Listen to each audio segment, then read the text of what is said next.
Assalamualaikum warahmatullahi wabarakatuh. Alhamdulillahirabbil alamin.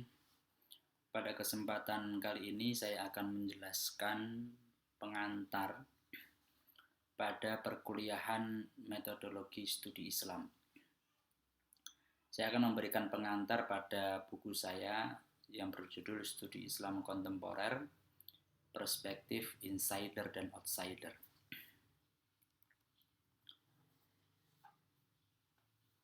Persoalan atau problem studi agama-agama di dunia ini ada beberapa hal. Yang pertama adalah adanya stagnasi metodologis dan pendekatan di kalangan akademisi maupun praktisi ketika mempelajari studi agama. Jadi ada semacam stagnasi atau kemandekan secara metodologis dan pendekatan. Kenapa itu terjadi? Karena di satu pihak mereka dituntut agar dapat memahami agama dalam orientasi akademik yang objektif, dan di pihak lain mereka harus menjaga nilai transendensi agama. Jadi para penganut agama ini masih bimbang. Apakah saya mempertahankan sakralitas teks sebuah kitab suci, atau saya lebih memihak pada objektivitas akademik, pada objektivitas dalam dunia akademik. Yang kedua adalah adanya persoalan yang sangat rumit ketika ada yang memahami agama antara ia sebagai tradisi dan memahami agama sebagai sebuah keimanan. Ada sikap yang berbeda ketika kita memahami agama sebagai sebuah tradisi atau budaya dengan memahami agama sebagai sebuah keimanan. Ketika kita memahami agama sebagai sebuah keimanan, tentu kita akan selalu menjaga nilai transendensi agama. Tapi ketika kita menganggap bahwa agama hanya sebagai produk budaya, maka di situ tentu nilai-nilai transendensinya akan hilang atau akan berkurang. Kemudian persoalan problem studi agama selanjutnya adalah betapa sulitnya membuat garis demarkasi yang jelas antara wilayah agama dan yang tidak. Antara mana yang wilayah agama atau wilayah tradisi. Antara mana wilayah keimanan, antara wilayah nilai transendensi dengan nilai tradisi budaya. Ini belum ada garis tapal batas yang jelas. Kemudian yang keempat adalah beberapa universitas baik di barat maupun di timur masih menyimpan sejumlah masalah seputar studi Islam dengan menggunakan pendekatan ilmiah. Nah, ini adalah beberapa persoalan akademik terkait studi agama. Bukan hanya agama Islam, tetapi juga agama-agama yang lain yang ada di dunia. Maka dalam perspektif pengkajian agama, itu ada dua hal yang perlu kita pahami, yaitu insider dan outsider. Sebagaimana dalam judul buku saya itu kan ada perspektif insider dan outsider. Apa itu insider dan apa itu outsider?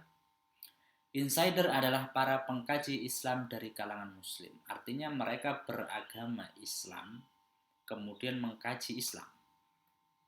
Sama dengan seorang yang beragama Kristen, kemudian mengkaji Kristen. Itu insider.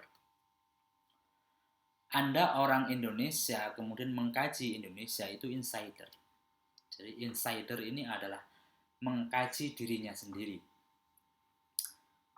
Anda seorang guru di SD Muhammadiyah 1, kemudian mengkaji atau meneliti di SD Muhammadiyah 1, maka Anda sebagai insider. Sedangkan outsider adalah sebutan untuk para pengkaji non-muslim. Artinya orang non-muslim yang mengkaji Islam. para pengkaji non-muslim yang mempelajari Islam dan menafsirkannya dalam berbagai analisis dan pembacaan dengan metodologi tertentu. Jadi dia non-muslim mengkaji Islam atau orang Islam mengkaji Kristen, itu adalah outsider. Orang luar negeri mengkaji, meneliti Indonesia, itu outsider. Saya sebagai orang Jawa mengkaji tradisi Betawi, saya sebagai outsider. Artinya saya bukan orang dalam Betawi, dan seterusnya. Itu adalah perbedaan antara insider dan outsider. Nah, pertanyaan yang muncul kemudian adalah mana yang lebih objektif? Islam itu dikaji oleh insider atau Islam itu dikaji oleh outsider? Tentu ada dua pendapat. Pendapat yang pertama lebih memilih bahwa Islam itu jauh lebih objektif, dikaji oleh outsider dibanding insider. Apa alasannya? Karena peneliti bisa menjaga jarak. Jadi Islam lebih objektif, yang pertama lebih objektif dikaji oleh outsider atau oleh orang non-muslim, oleh orang di luar muslim atau orang di luar Indonesia atau orang di luar tradisi Betawi misalkan yang mengkaji Betawi. Alasannya apa? Karena peneliti bisa menjaga jarak. Dia tidak subjektif. Contohnya misalkan begini, meneliti keluarga. Saya diminta untuk meneliti keluarga saya sendiri. Tentu ada unsur subjektivitas yang sangat tinggi di situ karena tentu saya akan memaparkan hal-hal yang baik saja. Hal-hal yang kurang baik tentu saya akan sembunyikan. Begitu juga dalam kasus pemilu kemarin, Pilpres, lembaga ada quick count tentu ya. Maka mana quick count yang lebih objektif? Kita bisa melihat ketika lembaga quick count itu ada pada kubu si A, maka tentu nilai yang dimunculkan seringkali yang dimenangkan si A. Ketika lembaga quick count itu berada pada kubu si B, tentu hasil quick count-nya akan dimunculkan pada kubu si B. Maka walaupun dengan metode yang sama, dengan jumlah sampel yang sama, bisa jadi hasil quick count berbeda-beda. Karena apa? Kita melihat posisi dia itu ada berada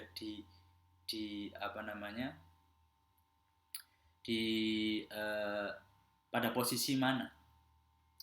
Maka asesor sebuah lembaga pendidikan itu seringkali dari luar universitas, bukan dari dalam universitas. Kalau asesor atau penilai itu dari dalam universitas, tentu nilainya dibuat baik-baik saja, dibuat setinggi-tingginya. Itulah yang kemudian membuat outsider itu jauh lebih objektif daripada insider. Kalau insider itu alasannya seperti itu, sangat subjektif. Kemudian akreditasi, asesor akreditasi. Begitu juga dengan agama. Selama agama itu dikaji oleh penganut agamanya masing-masing, maka akan terjadi subjektivitas. Saya pernah mendapat cerita dari guru saya dulu, Bapak Hamid Fahmi Zarkasi, ketika saya di kantor. Ketika beliau menyelesaikan studi S2 di McGill University, beliau ingin melanjutkan studi S3 di sana juga. Kemudian profesornya bertanya, kamu mau ngambil apa? Beliau menjawab, saya mau ngambil Islamic Studies. Profesornya menjawab bahwa selama kamu masih beragama Islam, maka Anda tidak akan pernah objektif dalam mengkaji Islam. Terus bagaimana? Maka Anda harus menanggalkan agama itu dulu. Maka Anda harus melepas baju agama itu dulu. Kemudian nanti kalau selesai kuliah S3, Anda pakai lagi baju itu. Artinya disuruh murtad dulu supaya bisa lebih objektif dalam mengkaji agama. Itu pandangan yang pertama, bahwa outsider jauh lebih objektif. Pandangan yang kedua adalah tentu yang lebih objektif adalah insider. Orang-orang non-muslim tidak akan pernah bisa objektif memahami Islam. Kenapa? Alasnya tidak ada yang bisa lebih objektif dari pengkaji Islam kecuali penganut Islam itu sendiri. Contohnya ketika meneliti kekhusyuan sholat. Bagaimana orang non-muslim bisa meneliti tentang kekhusyuan sholat sedang dia sendiri tidak pernah sholat. Nanti akan saya jelaskan betapa insider ini sangat objektif. Nanti ada beberapa peneliti, ketika kita meneliti sesuatu kita harus masuk di dalamnya, bukan hanya masuk tapi kita harus menjadi penganut agamanya. Jadi ada Ellen Barker, ada Karl Astinbrink, kemudian ada Clifford Geertz, salah satu contoh dari insider.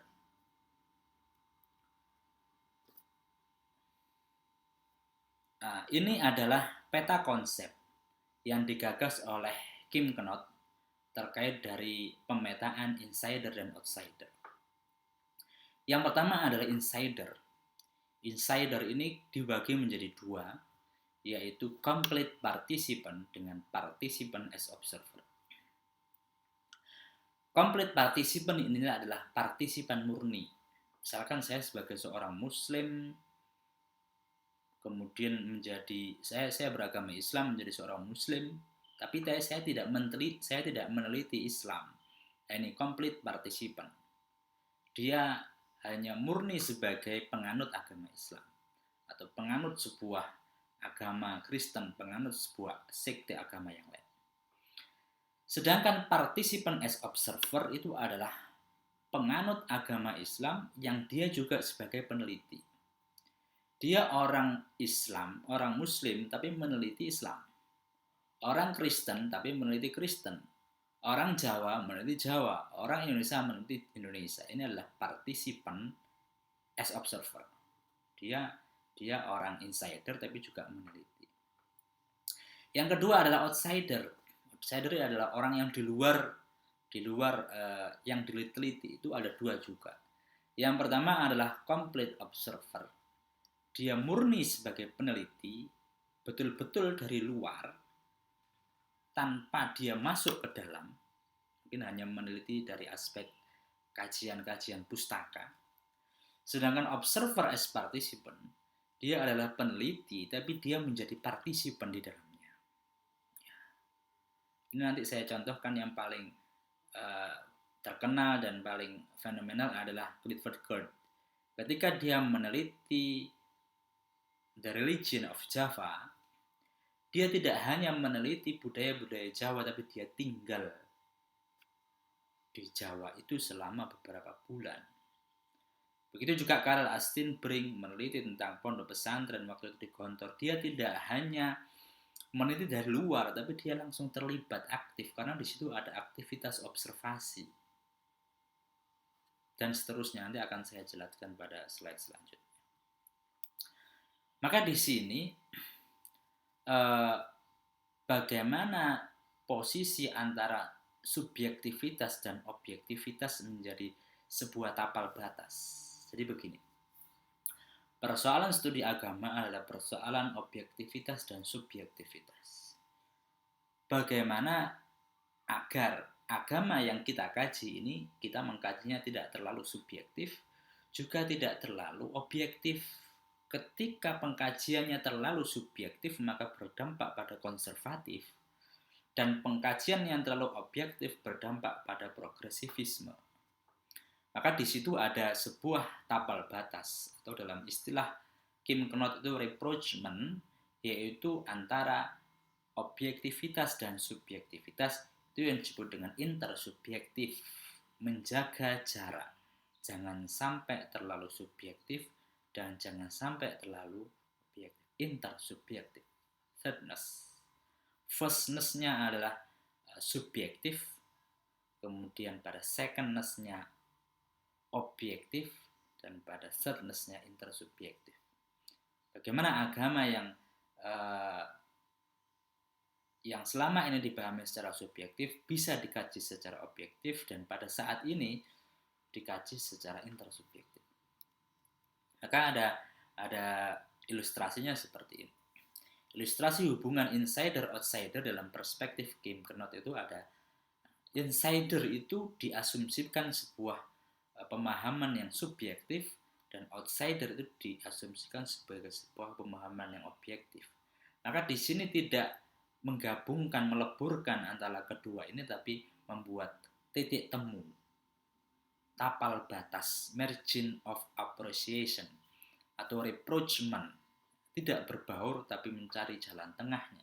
Atau kalau dalam istilah kita yang lebih populer gitu, wasatiyah Islam, yang ada di tengah-tengah, jalan tengah, moderat begitu. Nah, ini adalah beberapa contoh terkait dengan pembagian yang dilakukan oleh Kim Knot tadi. Yang pertama adalah complete participant. Dia murni sebagai penganut agama itu.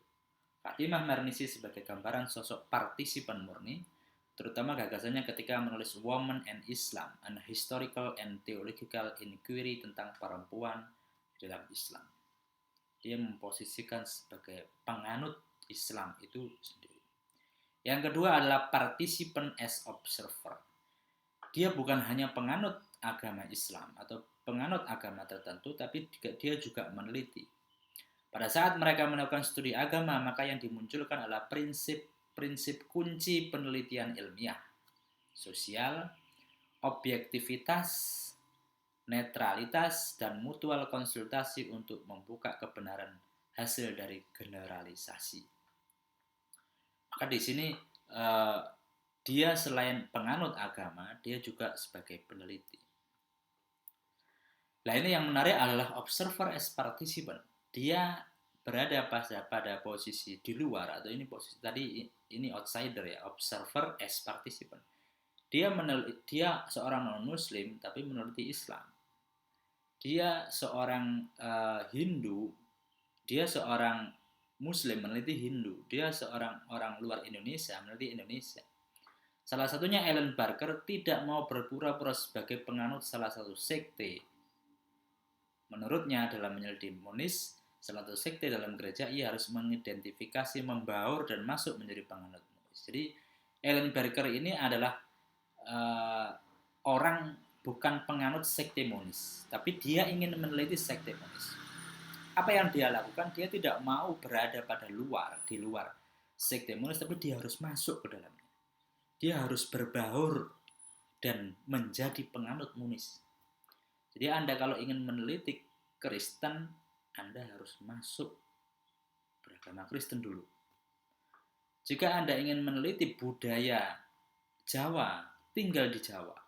Jika ingin meneliti budaya Betawi, tinggal di Betawi. Karel Astin Brink juga meneliti Gontor. Nanti ada bukunya saya tampilkan. Begitu juga Clifford Geertz meneliti The Religion of Java. Dia tinggal di Mojokuto ini selama beberapa bulan. Tapi sebelum dia tinggal di sana, dia belajar bahasa Jawa dulu, belajar bahasa Indonesia, belajar bahasa Jawa. Begitu seriusnya orang Barat kalau mau meneliti. Persiapannya dia meneliti selama 10 tahun.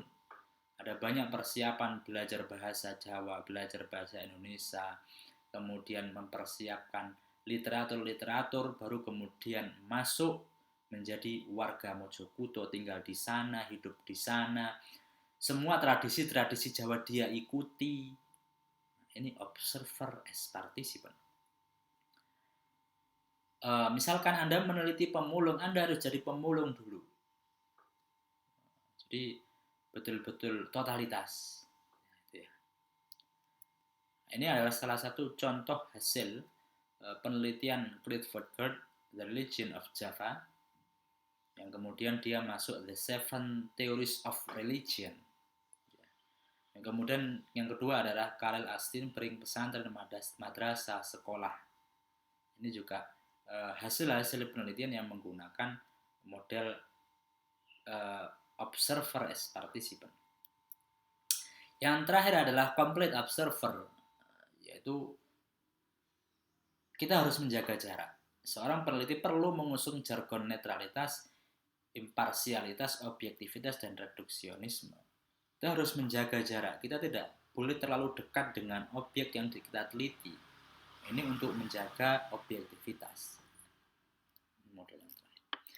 Yang jadi persoalan adalah apakah para pengkaji Islam dari outsider benar-benar objektif dapat dipertanggungjawabkan dan memiliki validitas ilmiah dilihat dari optik insider. Nah, ketika para orientalis itu mengkaji Islam, apakah mereka benar-benar objektif?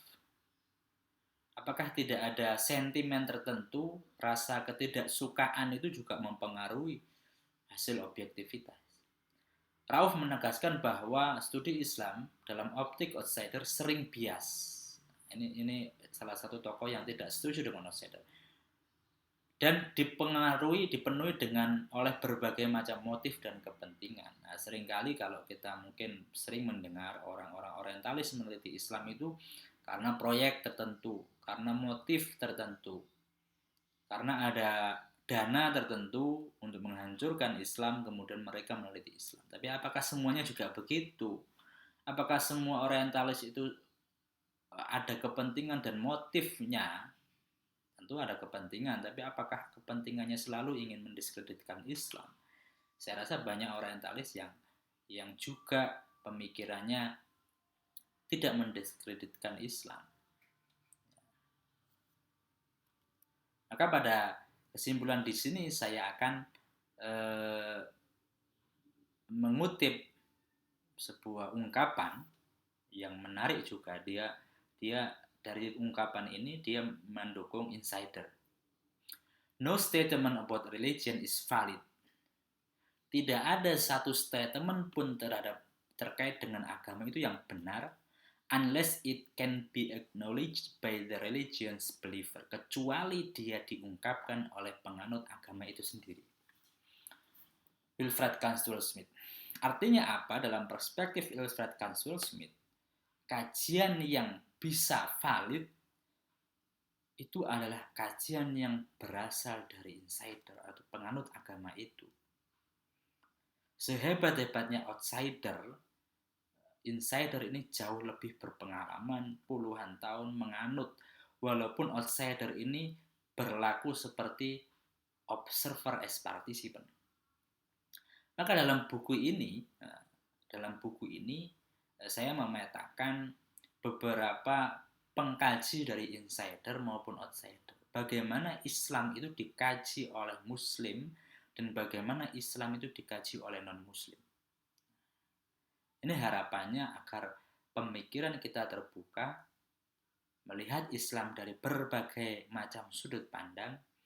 Islam tidak dilihat dari satu sudut pandang. Islam tidak dilihat dari satu lubang kecil. Islam bisa dilihat dari berbagai macam sudut pandang. Ketika kita mampu melihat Islam dari berbagai macam sudut pandang, tentu pikiran kita akan jauh lebih toleran. Tentu pikiran kita akan jauh lebih welcome terhadap perbedaan agama atau perbedaan pendapat yang lain. Karena memang Islam didekati dengan berbagai macam pendekatan dan metodologi. Mungkin itu yang dapat saya sampaikan terkait pengantar perkuliahan metodologi studi Islam ini. Pada pertemuan-pertemuan selanjutnya kita akan mengkaji tentang beberapa tokoh, baik itu insider atau outsider dalam kajiannya dengan Islam. Kurang lebihnya mohon maaf. Wabillahi taufiq wal hidayah. Assalamualaikum warahmatullahi wabarakatuh.